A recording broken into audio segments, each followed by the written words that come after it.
شیخ رشید احمد پاکستان کی سیاست کا ایک نمایاں چہرہ ہیں جو اپنی شعلہ بیانی، منفرد انداز اور پنڈی بوائے کی شناخت کے حوالے سے جانے جاتے ہیں۔ ان کا سیاسی سفر کئی دہائیوں پر محیط ہے اور انہوں نے مختلف ادوار میں اہم وزارتوں پر خدمات سر انجام دی ہیں۔ ان کے مکمل سیاسی کیریئر کا ایک جائزہ درجہ ذیل ہے۔ دوستو، اگر ہم ان کی ابتدائی زندگی اور سیاست میں آمد کی بات کریں تو شیخ رشید احمد 1950 میں راولپنڈی میں ایک متوسط گھرانے میں پیدا ہوئے۔ شیخ رشید احمد نے طالب علمی کے زمانے سے ہی سیاست میں قدم رکھ دیا تھا۔ دوستو، 1960 کی دہائی میں جب صدر ایوب کے خلاف عوامی تحریک شروع ہوئی تو انہوں نے اس میں بڑھ چڑھ کر حصہ لیا۔ دوستو، Sheikh Rashid Ahmed government Gordon college میں داخلہ لینے کے بعد وہ کالج کی طلبہ یونین کے صدر منتخب ہوئے۔ 1972 میں ایم اے سیاسیات کرنے کے بعد تحریک استقلال میں شمولیت اختیار کی، لیکن جلد ہی اس سے علیحدہ ہو گئے۔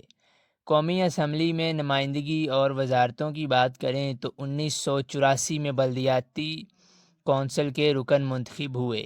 1985 کے غیر جماعتی انتخابات میں پہلی بار قومی اسمبلی کے رکن منتخب ہوئے اور محمد خان جنیجو کے عہد میں آزاد پارلیمانی گروپ کے فعال رکن رہے۔ 1988 کے عام انتخابات میں پاکستان پیپلز پارٹی کے امیدوار جنرل ٹیکا خان کو شکست دے کر دوبارہ قومی اسمبلی کے رکن منتخب ہوئے۔ 1990، 1993 اور 1997 کے انتخابات میں بھی کامیابی حاصل کی۔ میاں نواز شریف کے پہلے دور حکومت میں پہلے مشیر اطلاعات و نشریات، پھر وزیر صنعت اور اضافی چارج سیاحت و ثقافت مقرر ہوئے۔ بے نظیر بھٹو کے دور میں انہیں ایک کلاشن کوف رکھنے کے الزام میں گرفتار کر کے جیل بھیجا گیا، جس سے چند ماہ بعد قانونی کارروائی کے بعد رہائی ملی۔ 1997 کے انتخابات میں کامیاب ہو کر میاں نواز شریف کی کابینہ میں بطور وزیر شامل ہوئے۔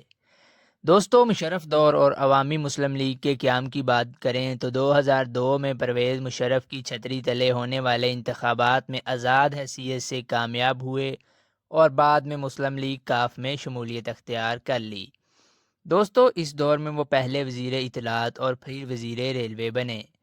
وہ پرویز مشرف کے پرزور مداحوں میں شمار ہوتے تھے۔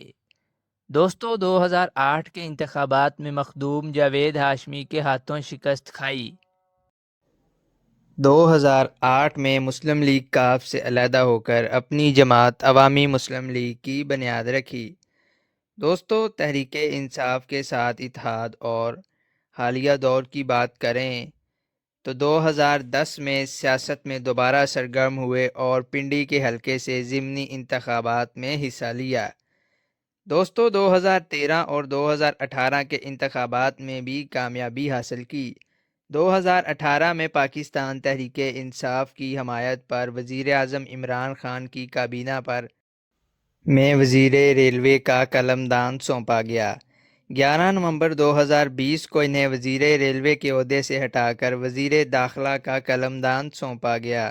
انہوں نے اپنی سیاسی زندگی میں 16 سے 17 مرتبہ وزارت کے عہدے پر فائز رہے ہیں۔ دوستو، شیخ رشید احمد اپنی لال حویلی جو راولپنڈی میں سیاسی سرگرمیوں کا مرکز بھی جانی جاتی ہے اور اپنی پیش گوئیوں کی وجہ سے بھی مشہور ہیں۔ حالیہ کچھ عرصے میں وہ مختلف قانونی کیسز اور سیاسی بیانات کی وجہ سے بھی خبروں میں رہے ہیں۔ دوستو، یہ تھی آج کی ہماری چھوٹی سی انفارمیٹیو سی ویڈیو۔ امید ہے آپ کو پسند آئی ہوگی۔ اگر آپ کو پسند آئی ہے تو ویڈیو کو لائک اور چینل کو سبسکرائب ضرور کر دیجیے گا۔ Thanks for watching.